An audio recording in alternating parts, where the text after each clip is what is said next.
বাংলাদেশের মানুষকে অধিষ্ঠিত করে ফেলেছে। গণতন্ত্র, ভোটের অধিকার, সকল কিছু মিলে নতুন করে আজকে যেটা দেখতে পেলাম, খেলার নাম বাবাজি।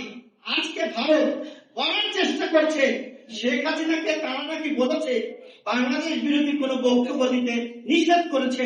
আমরা ভারতের শাসক দলকে বলতে চাই, যেই ব্যক্তিটি খুনি, যেই ব্যক্তিটি অত্যাচারিত, যেই ব্যক্তিটি লুটপাট করেছে, ধর্ষণ করেছে, বাংলাদেশের মানচিত্রকে পুরি করে দিয়েছে, তাকে আপনারা আশ্রয় প্রশ্রয় দিয়ে 14 মাস পরে যখন দেখেছেন বাংলাদেশের মানুষ আপনাদেরকে ঘৃণা করেছে, থুথু ফেলেছে, কারণ বাংলাদেশের মানুষের সাথে আপনারা বন্ধুত্ব করেননি, করেছিলেন শেখ হাসিনার সাথে, আওয়ামী লীগের সাথে।